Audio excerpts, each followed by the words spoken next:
Dementia at Alzheimer's disease, dalawang terminong medikal na madalas nating naririnig na magkasama. Ano nga ba ang mga ito at paano sila nagkakaiba? Ang dementia ay isang general term na tumutukoy sa problema sa memorya, pag-iisip at decision-making na sa paglaon ay lumalala at nakakaapekto na sa araw-araw na pamumuhay.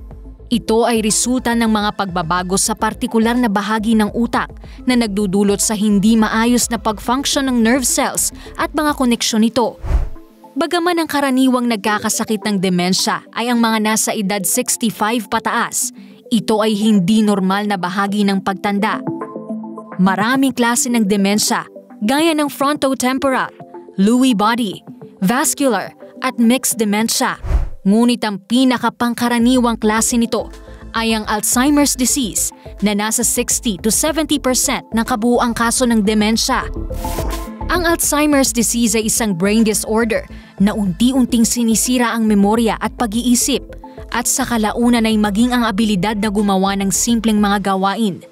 Maaari ring maranasan ng may sakit nito ang pagbabago sa pag-uugali at personalidad.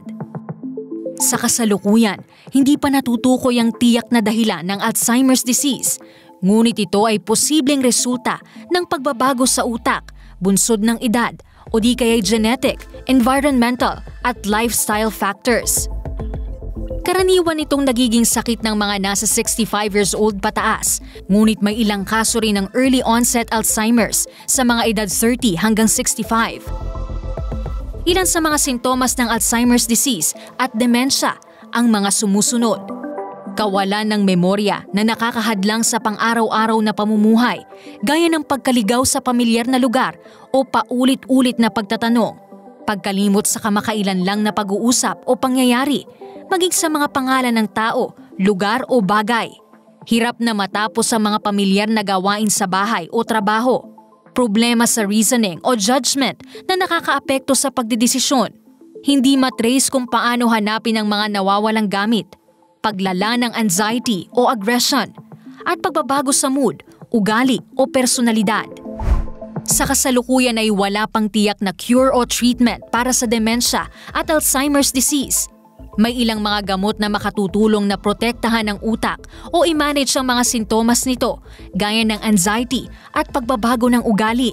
Maaari ring magsagawa ng psychological treatments o therapy sa Alzheimer's disease patients upang suportahan ang kanilang memorya, problem solving at language skills. May ilang mga paraan upang maiwasan ang pagkakasakit ng dementia at Alzheimer's disease, gaya ng pagkakaroon ng healthy lifestyle, gaya ng regular na ehersisyo, pagkain ng masusustansyang pagkain, pagkontrol sa timbang, at pagpapanatili ng healthy blood pressure, cholesterol, at blood sugar levels.